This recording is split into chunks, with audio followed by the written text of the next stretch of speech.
Hello hello, welcome to Legacy. क्या चल रहा है? आज समझेंगे प्रोफेशनल एथिक्स क्या होते हैं। प्रोफेशनल एथिक्स को समझना आज के कॉन्टेक्स्ट में बहुत जरूरी हो गया, क्योंकि एक मल्टीपल केसेस हमें दिख रहे हैं अलग अलग फील्ड से, जिसमें लोग प्रोफेशनल एथिक्स को कंटिन्यूअसली ब्रेक कर रहे हैं। एक कॉमर्स स्टूडेंट की तरह आपको इसको नहीं समझना है। अगर आप समझोगे कि प्रोफेशनल एथिक्स सिर्फ प्रोफेशनल्स को, जिन्हें हम समझते हैं कि ये प्रोफेशनल है किसी काम के, कोई सीए है, कोई सीएस है, कोई एलएलबी है, कोई डॉक्टर है, उसी प्रोफेशन के लोगों को अगर एथिक्स फॉलो करने हैं तो आप बिल्कुल गलत जा रहे हो। अगर आप इंजीनियर हो, अगर आप स्टूडेंट हो, अगर आप वड़ा पाव बेचते हो, अगर आप पेट्रोल पंप पर काम करते हो, अगर आप किसी घर के बड़े हो, करता हो किसी एचयूएफ के, आप सभी को कुछ प्रोफेशनल एथिक्स मेंटेन करके रखने पड़ते हैं जब भी आप कोई काम करते हो। अगर आप वो नहीं करोगे तो लोग सिर्फ ऐसा नहीं कि आप पर ट्रस्ट करना बंद कर देंगे, लोग पूरे सिस्टम पर ट्रस्ट करना बंद कर देंगे। और फिर जैसे ही उनको मौका मिलेगा, जैसे ही वो सक्सेसफुल होंगे, वो इंडिया छोड़ के बाहर चले जाएंगे। लोग दुबई चले जाते हैं, दूसरी जगह चले जाते हैं। क्यों जाते हैं? क्योंकि उनको सिस्टम पर भरोसा चला जाता है। उनको लगता है कि सब लोग उनके ही जैसे हैं, जो कि वादे करते हैं और पूरे नहीं करते। सब लोग उनके ही जैसे हैं जो बोलते हैं कि हम ग्रोथ करेंगे, हम ये करेंगे, फिर आखिरकार करप्ट पाए जाते हैं। उनकी तरह ही रहेंगे जो कहते हैं कि हम ये करेंगे, वो करेंगे, और फिर पीएम केयर फंड्स का ऑडिट नहीं करवाते हैं। इसलिए प्रोफेशनल एथिक्स को मेंटेन करके रखना बहुत जरूरी रहता है किसी भी फील्ड के अंदर। अगर आप प्रोफेशनल एथिक्स को कर रहे हो तो आप हीरो हो, अगर आप नहीं कर रहे हो तो आप रहमान डकैत विलन बन जाते हो। तो हीरो या विलन का फर्क जो होता है वो आपको प्रोफेशनल एथिक्स को आप कितने फॉलो कर रहे हो, कितने नहीं कर रहे हो, उसे समझना है। ये सभी के लिए एप्लीकेबल है, हर एक प्रोफेशन के लिए। समझते हैं डिटेल में।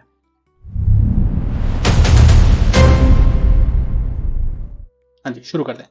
तो प्रोफेशनल एथिक्स क्या होते हैं? ऐसे मोरल प्रिंसिपल्स, वैल्यू, स्टैंडर्ड जो कि इंसान को गाइड करते हैं जब वो बिजनेस कर रहा है, अकाउंटिंग कर रहा है, कि उसको सही तरीके से काम करना है। बिजनेस और अकाउंटिंग का क्या मतलब हुआ? हो सकता है आप कोई अच्छा काम कर रहे हैं, अगर अपने बिजनेस को चला रहे हैं, आप पढ़ा रहे हैं, उसमें भी वो एक तरीके से बिजनेस ही है। वो आपका एक प्रोफेशन ही है, उसमें भी आपको अकाउंटिंग करनी पड़ेगी। जो चीज़ जैसी हो रही है उसको आप वैसे दिखाओ, जो चीज़ सही है वो दिखाओ, झूठ मत बोलो किसी से, अकाउंटेबिलिटी, ऑनेस्टी के साथ अपना काम करो। और इस तरीके से काम करो कि जो पब्लिक का ट्रस्ट है वो आपके ऊपर, आपके काम के ऊपर और आपके प्रोफेशन के ऊपर बना रहे। एक प्रोफेशन है जिसमें लोगों ने इतना खराब कर दिया उस प्रोफेशन के अंदर, लोग कि उसके जो न्यूज़ एंकर्स हैं, सबको पता है डिबेट चालू होने से पहले कि वो किसका साइड लेगा और किसको गाली देगा। उसको पहले ही पता है। ऑपोजिशन बैशिंग के अलावा ये लोग कुछ नहीं करते, सुअर के औलाद साले। अगर आपको समझना है, इंडिया की रैंकिंग जो है वो ग्लोबल इंडेक्स में 183 नंबर पर आ चुकी है। क्यों? क्योंकि इन्होंने प्रोफेशनल एथिक्स को फॉलो नहीं करा, अपने प्रोफेशन के जो हाई स्टैंडर्ड्स हैं उसको मेंटेन कर नहीं रखा। जर्नलिस्ट इंडिपेंडेंट नहीं रहे इंडिया के। उसकी वजह से क्या होता है कि पूरी कंट्री की रेटिंग डाउन होती है, पूरी कंट्री को सुनना पड़ता है बाहर वाले लोगों से, क्योंकि उन्होंने प्रोफेशनल एथिक्स को मेंटेन नहीं करा। आज की तारीख में प्रोफेशनल एथिक्स जो फॉलो नहीं हो रही है, हमें अलग अलग फील्ड्स में दिख रहे हैं। जैसे गलगोटिया ने दूसरा वो ड्रोन लेके वो डॉग लेकर आ गया चाइना से और बोला हमारा है, पहले बोला फिर बाद में उसको फेस सेविंग करी। एक सीबीआई ऑफिसर ने गलत केस लगा के एक सिटिंग चीफ मिनिस्टर को जेल में डाल दिया। फिर एक कॉन्स्टिट्यूशनल पोजीशन पर बैठे हुए आदमी ने बोला कि जो रिकॉर्डिंग्स एलओपी ने उससे मांगी, तो कह रहा है कि भाई हम वो वीडियोस को पब्लिक नहीं कर सकते, हमें आपकी माँ बेटियों की, माँ बहनों की जो वीडियोस है उसको पब्लिक करनी चाहिए। क्या वो तेरे बाप की वीडियोस हैं? तुम्हारे घर वाले की वीडियोस हैं वो? कोई वहां पे बाथरूम के वीडियोस तो थे नहीं, वो आप वोट कर रहे थे, वहां पे वीडियोस दिखने थे उनके। तो इस तरह की जब चीजें होती हैं तो समझ में आता है कि लोग प्रोफेशन में तो हैं, लेकिन वो प्रोफेशनल एथिक्स को फॉलो नहीं कर रहे। वो कॉम्प्रोमाइज तरीके से अपना काम कर रहे हैं, सिर्फ अपने पर्सनल बेनिफिट के लिए काम कर रहे हैं। तो डिटेल में समझते हैं। देखो, प्रोफेशनल एथिक्स को अगर आप अच्छे से मेंटेन करोगे तो आपके काम पे ऑनेस्टी, ट्रांसपेरेंसी, अकाउंटेबिलिटी रहेगी और प्रोफेशन का नाम बढ़ेगा, प्रोफेशन की रिस्पेक्ट बढ़ेगी लोगों के अंदर। प्रोफेशनल एथिक्स का इंपॉर्टेंस समझना बहुत सिंपल है, लेकिन बहुत जरूरी है इंडियन कॉन्टेक्स्ट में समझने के लिए। अगर कोई भी ऑर्गेनाइजेशन जब काम कर रही है, वो प्रोफेशनल एथिक्स को मेंटेन करके रखती है अपने काम में, तो उसके इन्वेस्टर्स खुश रहते हैं और स्टेक होल्डर्स खुश रहते हैं। अगर कोई बड़ी कंपनी है, वो अपने शेयर होल्डर्स को जैसी प्रॉफिट है वैसा बता रही है, जो उनकी शेयर स्टैंडिंग है वो बता रही है। थोड़ा बहुत चलता है, गेहूं में थोड़ा बहुत गुण मिले ही रहते हैं हर जगह पे, लेकिन आप ब्लेटेंट मिसयूज नहीं कर सकते। आप अपनी बैलेंस शीट पूरी गलत नहीं दिखा सकते। जो कंप्लायंस है, जो एक्ट है, जो लॉ है, उसको पूरी तरीके से मिसरिप्रेजेंट या इग्नोर नहीं कर सकते। अगर आप प्रोफेशनल एथिक्स को फॉलो करोगे तो आपके इन्वेस्टर्स खुश रहेंगे, आपके स्टेक होल्डर्स प्रोटेक्टेड रहेंगे, कोई बहुत बड़ा फ्रॉड नहीं होगा, कंपनी की फाइनेंशियल स्टेटमेंट्स, कंपनी की फाइनेंशियल स्टैंडिंग, क्रेडिबिलिटी बढ़ेगी और कॉर्पोरेट रेपुटेशन कंपनी की अच्छी होगी। और जो लॉज बने हैं, कंपनीज एक्ट है, इनकम टैक्स एक्ट है, जीएसटी, अगर उसका कंप्लायंस पूरा होता रहेगा तो ओवरऑल इकोनॉमी भी ग्रो करेगी। ये फायदे होते हैं प्रोफेशनल एथिक्स को फॉलो करने के लिए। इंडिया में रियलिटी क्या है कि लोग एथिक्स को फॉलो तो करते हैं, लेकिन दिखाने के लिए एथिक्स को फॉलो करते हैं। सीएसआर करते हैं लेकिन दिखाने के लिए करते हैं। सीएसआर एक्सपेंडिचर में भी करप्शन होता है। इसकी वजह से कंपनी, इन्वेस्टर और पूरी इकोनॉमी डैमेज होती है जब प्रोफेशनल एथिक्स को फॉलो नहीं करा जाता है। प्रोफेशनल एथिक्स को फॉलो करने के ऑब्जेक्टिव्स क्या है? कि इंटीग्रिटी और ऑनेस्टी रहे, जो काम आप कर रहे हो वो सही तरीके से हो। अगर कोई प्रोफेशनल है, जैसे कंपनीज एक्ट में लिखा गया है कि जो बड़ी कंपनीज है उनके अंदर कम से कम एक इंडिपेंडेंट डायरेक्टर होना चाहिए। इंडिपेंडेंट डायरेक्टर क्यों होता है? कि कोई गलत चीज तो नहीं हो रही, कोई सब लोग कल्यूट करके, जितने कंट्रोल लगाए गए सब लोग मिलकर तो करप्शन नहीं कर रहे, सब लोग मिलकर तो कोई बड़ा फ्रॉड नहीं कर रहे जिससे लोगों का नुकसान हो सकता है, ये पूरी इकोनॉमी बैठ सकती है। अपने फायदे के लिए वो ओवरऑल पूरे सिस्टम को हार्म तो नहीं कर रहे। इसके लिए इंडिपेंडेंस मेंटेन होना जरूरी है, कॉन्फिडेंशियलिटी रहती है, जो इन्फॉर्मेशन है सेंसिटिव वो बाहर ना चली जाए, और प्रोफेशनल कॉम्पिटेंस बना रहे। बिजनेस जो है सही तरीके से हो सके और सोशल रिस्पॉन्सिबिलिटीज बिजनेस अपनी पूरी करें सीएसआर के फॉर्म में। वो कोई ऐसी चीज ना करे है जिसकी वजह से पूरा एनवायरनमेंट खराब हो रहा है। आज की तारीख में हम देखते हैं कई सारी ऐसी दवाइयाँ हैं जो कि बाहर की कंट्रीज में बैंड है, लेकिन वो इंडिया के अंदर धड़ेआम बिल्कुल खुले में बिक रही हैं। क्यों? क्योंकि वो कंपनीज़ की कोई सोशल रिस्पॉन्सिबिलिटी नहीं है। उनको पता है यहाँ पे ऑफिसर को पैसा खिला देंगे और लोगों तक वो दवाई चली जाएगी, कोई चेक भी नहीं करेगा किसको इतना टाइम है, किसको इतना नॉलेज है। ये होते हैं प्रोफेशनल एथिक्स को फॉलो ना करने के इल इफेक्ट्स। तो कुछ फंडामेंटल प्रिंसिपल्स होते हैं जो कि प्रोफेशनल एथिक्स को फॉलो करने पड़ते हैं। जब आप इसको समझोगे तो ऐसा आपको लगेगा कि ये चार्टर्ड अकाउंटेंट्स को फॉलो करने, चार्टर्ड अकाउंटेंट्स को तो फॉलो करना है, लेकिन आप किसी भी प्रोफेशन में हो, अगर ये प्रोफेशनल एथिक्स को आप फॉलो करके चलोगे तो आपका प्रोफेशन ग्रो करेगा और लॉन्ग टर्म में आप ग्रो करोगे, आपको नींद अच्छी आएगी। सबसे पहली बात होती है इंटीग्रिटी।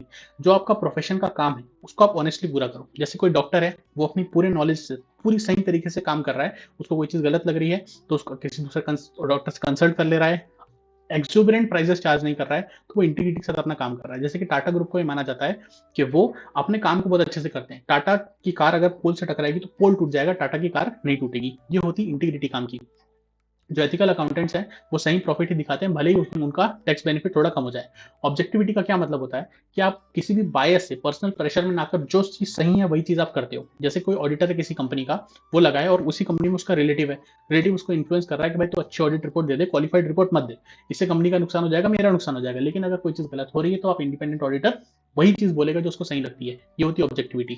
ऑब्जेक्टिविटी कॉम्प्रोमाइज करना सबसे इंपॉर्टेंट रहता है, और ये ऑब्जेक्टिविटी कॉम्प्रोमाइज ही रहती है ज्यादा बड़ी पोजीशन के लोगों को, क्योंकि उन्हें लगाया ही उन लोगों को जाता है जिनको इन्फ्लुएंस करा जा सके, जिनको बायस करा जा सके। अच्छे प्रोफेशनल बनने के लिए आपको हमेशा ऑब्जेक्टिव रहना है।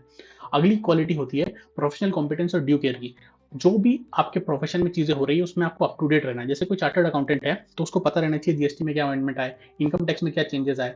जीएसटी में अमेंडमेंट अभी रेट चेंज हुए थे, इनकम टैक्स एक नया इनकम टैक्स एक्ट आया अभी 2025 में, वो 2027 के बाद से एप्लीकेबल हो जाएगा। और इंडेस इंडेस क्या होते हैं, जो बड़ी कंपनीज रहती हैं उनको इंटरनेशनल अकाउंटिंग स्टैंडर्ड से कन्वर्ज कराने के लिए, उस स्टैंडर्ड पर एट पार ले जाने के लिए, ताकि हम इंडिया की कंपनीज बाहर जाके इन्वेस्टमेंट कर सके और बाहर की कंपनीज इंडिया के अंदर आके काम कर सकें। तो अकाउंटिंग तो सेम होनी चाहिए ना, ताकि सब लोग को अच्छी तरह से कंपेयर, सारे अकाउंटिंग स्टैंडर्ड्स को सही तरीके से कंपेयर करा जा सके। इसके लिए इंडेस लाए गए हैं, तो उसमें कंटिन्यूसली चेंज होते रहते हैं। तो एक चार्टर्ड अकाउंटेंट को पता रहना चाहिए क्या हो रहा है। उसी तरह हर एक, कोई डॉक्टर है, कोई इंजीनियर है, तो उसको पता रहना चाहिए कि एआई क्या हो रहा है, कोडिंग कैसे हो रही है, उसको अप टू डेट रहना है अपने काम के साथ। अगली चीज होती है कॉन्फिडेंशियलिटी मेंटेन करना। एक डॉक्टर स्वेयर कहते हैं, डॉक्टर की एक कसम होती है कि अगर किसी पेशेंट ने अपनी कोई बात डॉक्टर को बताई है तो डॉक्टर किसी और को नहीं बता सकता, क्योंकि वो इन कॉन्फिडेंस बोली गई है। एक अकाउंटेंट जो है उसको क्लाइंट के बारे में बहुत चीजें पता रहती है, ऑडिटर को बैंक के मैनेजर के बारे में, बैंक के बारे में कई चीजें पता रहती है, लेकिन वो उसकी सीक्रेसी मेंटेन करके रखता है, उसको उसके कॉम्पिटिटर को नहीं बताता है। अगली, प्रोफेशनल बिहेवियर। अगर आप काम पर जा रहे हो, वहां जाके सो जा रहे हो, अगर आप किसी ऑफिस में काम कर रहे हो, आप दोपहर में लंच बोल के आ रहे हो, 2-3 घंटे के लिए आप सो जा रहे हो और फिर वापस काम पे जा रहे हो, कोई बहाना बना दे रहे हो, इस तरीके से ये प्रोफेशनल मिसकंडक्ट हुआ। आप अपने काम को सही तरीके से नहीं करो, प्रोफेशनली अपने काम को करो। जो भी लॉज हैं, जो रेगुलेशंस हैं, उसको फॉलो करो और कोई मिसकंडक्ट मत करो। जो प्रोफेशनल्स हैं, जो चार्टर्ड अकाउंटेंट्स हैं, उनके लिए आईसीआई ने कोड ऑफ एथिक्स बना के रखा है, आपको उसके हिसाब से ही काम करना है। You have to be and appear to be independent, you have to be a professional and appear to be a professional. कोई मिसलीडिंग एडवर्टीजमेंट सी फॉर्म्स नहीं कर सकते, उस पर बैन लगा हुआ है, क्योंकि आपको प्रोफेशनली बिहेव करना है, आपको सरेट रेस में नहीं दौड़ना है। इसी तरह हर एक स्टैंडर्ड में प्रोफेशनल स्टैंडर्ड्स को मेंटेन अपहोल्ड करने के लिए और ज्यादा गाइडलाइंस होनी चाहिए। और गाइडलाइंस हमेशा नहीं होता है, एक इंसान को, एक सोसाइटी को पता होना चाहिए कि एक प्रोफेशनल जो है, जो भी अपना काम कर रहा है उसको सही तरीके से करना है। इंडिया के अंदर प्रोफेशनल एथिक्स कैसे होते हैं अकाउंटिंग में, कि आपको जो फाइनेंशियल स्टेटमेंट सही तरीके से दिखाने हैं, विंडो ड्रेसिंग नहीं करनी। विंडो ड्रेसिंग किसने करी थी? सत्यम ने करी थी। अभी एक्सप्लेन करते हैं। एथिकल टैक्स प्लानिंग आपको करनी है, कोई टैक्स का रिवीजन नहीं करना है, गलत तरीके से टैक्स मत बचाओ। जो आप जनरल प्लानिंग कर सकते हो चार्टर्ड अकाउंटेंट के साथ बैठ के कि यहाँ इन्वेस्टमेंट कर दो, यहाँ ये कर दो, ये कर दो, वो चीज आप कर सकते हो, लेकिन पैसा बना लिया, उसके सोने के ब्रिक्स बना लिया, उसको कहीं पे छुपा दिया, टैक्स इवेजन मत करो आप तरीका। अनएथिकल इंडियन केसेस में क्या हुआ? सत्यम कंप्यूटर्स ने क्या किया था? सत्यम ने क्या करा, उसने जो प्रॉफिट हम दिखाते हैं ना, कंपनी अपना काम करती है, प्रॉफिट दिखाती है, शेयर मार्केट में जाती है, अगर लोगों को लगता है कि भाई कंपनी का ग्रोथ है, लोग उसमें पैसा लगाते हैं, कंपनी उस पैसे को लेती है और ग्रोथ करती है, लोगों को रिटर्न देती है डिविडेंड के फॉर्म में। सत्यम ने क्या करा कि उनने अपने इन्फ्लेटेड प्रॉफिट दिखाए, गलत प्रॉफिट दिखाए, ज्यादा असेट दिखाए, ऐसे दिखाया बहुत सारे एम्प्लॉइज हमारे यहाँ काम कर रहे हैं, बहुत बड़ी बड़ी हमारे पास असेट्स हैं, लेकिन असल में कोई था ही नहीं। लेकिन लोगों को क्या पता असल में क्या हो रहा है? उसके लिए ऑडिटर्स रहते हैं, उसके लिए इंटरनल चेक्स रहते हैं, उन सबको उसने खरीद लिया और सबको कंटिन्यूसली पैसे देने लगा। तो सब लोग ऑडिट रिपोर्ट पे साइन कर रहे हैं, सब लोग सही चीजें कर रहे हैं, तो लोगों को लग रहा है बहुत बहुत ग्रो कर रहा है सत्यम, और लोग उसमें पैसा डालते रहे, लोग उसमें पैसा डालते रहे। एक टाइम के बाद उसने इतनी विंडो ड्रेसिंग कर दी, इतना इन्फ्लेटेड प्रॉफिट दिखाने लगा कि वो इनमैनेजेबल हो गया। तो फिर उसने लिख के दिया रामालिंगा राजू ने कि मैं इसको मेंटेन नहीं कर पा रहा हूँ, अब ये मुझसे गलती हो गई, और पूरा शेयर मार्केट कोलैप्स कर गया था उस चक्कर में। तो ये एक स्कैम, एक कंपनी के मैनिपुलेशन, एक कंपनी के प्रोफेशनल एथिक्स को ना फॉलो करने की वजह से अभी कई कई मैनिफोल्ड्स इंडियन पूरी इकोनॉमी को ने बहुत सालों तक सफर किया। इसीलिए जब आप कोई प्रोफेशनल एथिक्स को ब्रेक करते हो तो पूरे सिस्टम का ट्रस्ट ब्रेक हो जाता है और जो स्ट्रक्चर होता है वो डिसरप्ट हो जाता है। इसलिए आपको प्रोफेशनल एथिक्स कम से कम एक जनरल लेवल पर प्रोफेशनल एथिक्स को मेंटेन करके रखना चाहिए। बहुत ही एक्सुबरेंट चीज नहीं करनी चाहिए। इंडियन एग्जांपल में क्या हुआ, क्या क्या प्रोफेशनल एथिक्स में हो सकता है। सबसे पहली बात, एडवर्टीजमेंट आप ऑनेस्टली करो। एक मैंने एडवर्टाइजमेंट देखी थी, शायद कोई बजाज लैम्प्स की थी और कोई क्रीम की थी। उसमें एक कोई लड़की का रिश्ता आने वाला रहता है, उसके चेहरे पे पिंपल्स वगैरह रहते हैं, उसका कलर मेरे जैसे सांवला जैसा कलर रहता है, तो बड़ी सैड बैठी रहती है। तो उसके घर वाले उसको कोई क्रीम देते हैं और वो लाइट चालू करती है, बजाज बजाज या कोई तो लैम्प था वो चालू करती है और वो एकदम से गोरी हो जाती है और उसका रिश्ता पक्का हो जाता है और वो बिल्कुल कॉन्फिडेंट हो जाती है। ये होती है false advertisement, misleading advertisement. This gives you wings वगैरह इस तरह की जो एडवर्टाइजमेंट है बहुत ओवर एग्जैगरेट कर देते हैं और लोग इतने भोले भाले वो मान भी लेते हैं। तो आपकी एडवर्टाइजमेंट जो है वो क्रिएटिव हो सकती है, लेकिन क्रिएटिविटी उसमें होनी चाहिए, लेकिन वो ऑनेस्ट भी रहनी चाहिए। अगली होती है फेयर प्राइसिंग। जो चीज है उसके लिए आप बहुत ज्यादा चार्ज मत करो, ब्लैक मार्केटिंग मत करो। जैसे कि इसके लिए इंडिया के अंदर एफएमसीजी प्रोडक्ट्स के लिए जो छोटे छोटे प्रोडक्ट्स हम खरीदते हैं, फास्ट मूविंग कंज्यूमर गुड्स के, एक एमआरपी रहती है, मैक्सिमम रिटेल प्राइस, जिसके ऊपर इसको नहीं बेचा जा सकता। लेकिन क्या बेचा जाता है? बिल्कुल बेचा जाता है। मूवी टिकट लेने जाते हैं उसकी अगर डिमांड बहुत ज्यादा रहती है, कॉन्सर्ट्स होते हैं तो उसको लोग पहले ही खरीद लेते हैं और फिर उसको ब्लैक में 10 गुना 20 गुना दाम पर ज्यादा बेचते हैं। अभी इंडिया का T20 वर्ल्ड कप का फाइनल हुआ था, तो वहां पे 20 रुपए की जो पानी की बोतल होती है वो 200 रुपए में मिल रही थी। ये ब्लैक मार्केटिंग हुई, ये फेयर प्राइसिंग नहीं हुई। फिर एम्प्लॉय वेलफेयर का क्या मतलब हुआ? अभी बीच में एक केस सुनने में आया था कि कोई तो पटाखे की फैक्ट्री थी या कुछ था, वहां पर आग लग गई और 10 लोग जो वहां पर रात में सो रहे थे, जो लोग वहां पे काम करते थे, वो लोग जल गए वहां पर। तो ये कैसे हो पाया? क्या कोई सेफ्टी कंडीशन नहीं थे? क्या कोई फायर अलार्म नहीं लगा हुआ था? क्या कोई उनके पास फायर एक्सटिंग्विशर नहीं था? वो क्यों वहां से निकल नहीं पाए? गेट बाहर से लॉक क्यों था? ये सारी चीजें, उसके लिए एथिकली आपको काम करना जरूरी है। सारी चीज, एम्प्लॉय का जो वेलफेयर है, ये एक ऑर्गेनाइजेशन को पहले ही सोच के रखना चाहिए, ये जरूरी होता है, प्रोफेशनल बिहेवियर रहता है। अगली चीज होती है social responsibility, corporate social responsibility. जो बड़ी कंपनीज रहती हैं जिनका नेट प्रॉफिट 5 करोड़ या उससे ऊपर हो, नेट प्रॉफिट 500 करोड़ या उससे ऊपर हो, जिनका टर्नओवर 1000 करोड़ या उससे ऊपर हो, अगर इनमें से कोई भी क्राइटेरिया पूरा हो जाता है, इनमें से कोई भी क्राइटेरिया पूरा होता है, तो उसको अपने एवरेज प्रॉफिट का, जो पिछले 3 साल का एवरेज प्रॉफिट है, उसका 2% सोसाइटी में इन्वेस्ट करना पड़ता है। क्योंकि कंपनी सोसाइटी से ही पैसे कमा रही है, तो कंपनीज एक्ट सेक्शन 135 के हिसाब से कंपलसरी बड़ी कंपनीज को ये पैसे इन्वेस्ट करना पड़ता है। और इन्वेस्ट वो कहाँ पे करती है? ऐसी किसी जगह पे इन्वेस्ट नहीं कर सकती जहां उसको इन्वेस्ट करना जरूरी है। उसको ऐसी जगह करना पड़ेगा जहां पर कोई उसकी ऑब्लिगेशन नहीं, कोई लॉ उसको नहीं बोल रहा है। उसको सिर्फ सोसाइटी के फायदे के लिए वो इन्वेस्टमेंट करनी है in form of social, corporate social responsibility. Her company को सोशली रिस्पॉन्सिबल मैनर में ही काम करना है। बहुत पोल्यूशन नहीं करना है, आपकी वजह से किसी की के नुकसान नहीं होना चाहिए। पंजाब में एक केस आया था, कोई तो एक फैक्ट्री थी, तो वो जितना केमिकल थी तो वो पानी में तो सीधा सीधा डाल नहीं सकते, तो वो बोरवेल होता है ना जिसमें जमीन के अंदर से पानी निकालते हो, तो उसी से तो जमीन के अंदर पानी डाला भी जा सकता है। तो वो जितना केमिकल था वो सालों से जमीन के अंदर डाल रही थी, तो जितने उसमें वहां पे क्रॉप्स होते थे, जितनी फसल होती थी, वो पूरी जहरीली हो गई थी। पता नहीं कितने लोगों को वहां पर कैंसर हो गया उस चक्कर में। फिर इंडिया के अंदर कौन कौन से अनएथिकल प्रैक्टिसेस रहते हैं? आप लोग क्या करते हैं? अकाउंटिंग मैनिपुलेशन करते हैं, जो सत्यम ने करा। इनसाइडर ट्रेडिंग होती है स्टॉक मार्केट के अंदर, पहले ही बता दी जाता है कि इस प्राइस पर ट्रेड होगा तो आप थोड़े कम में खरीद लो, थोड़े ज्यादा में खरीद लो।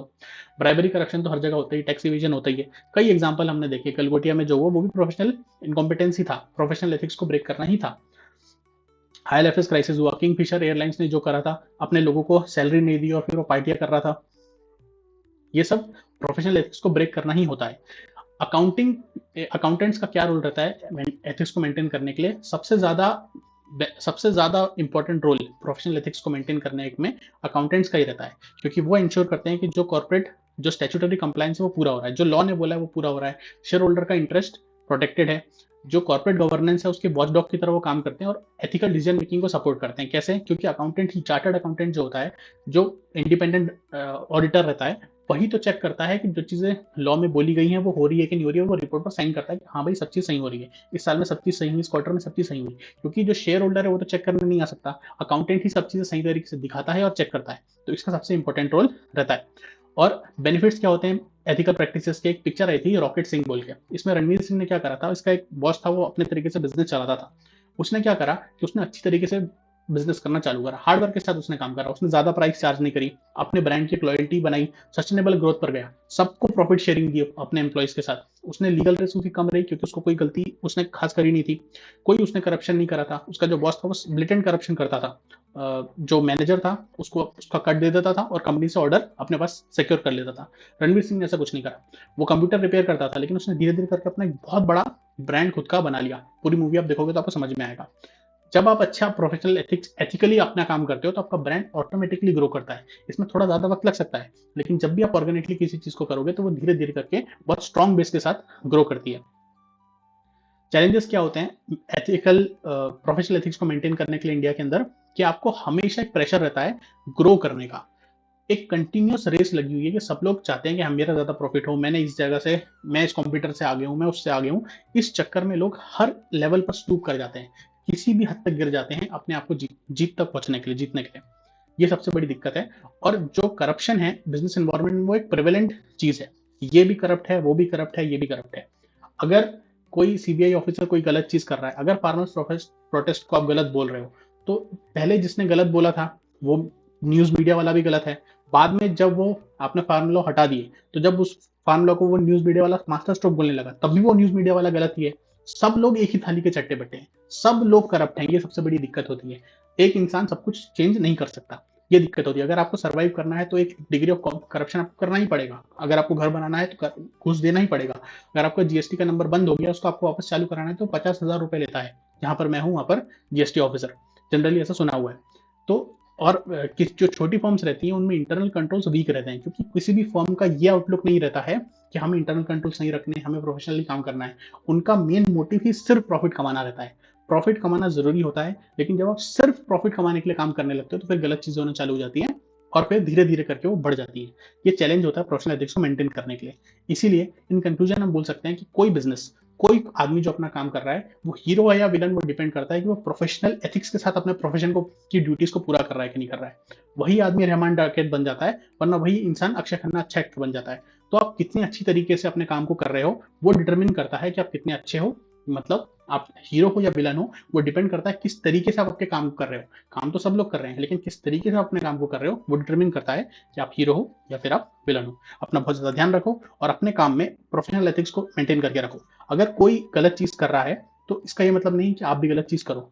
इसमें एक वेवर भी है कि हमेशा सही चीज करना पॉसिबल नहीं रहता है। तो आप बहुत गलत चीज मत करो, थोड़ा बहुत करना पड़ेगा, थोड़ा बहुत सहना भी पड़ेगा, सह लो, लेकिन एक लिमिट से ज्यादा बिल्कुल सहना नहीं और बिल्कुल करना नहीं। अपना बिल्कुल ध्यान रखें। बेस्ट ऑफ लक, मिलते हैं।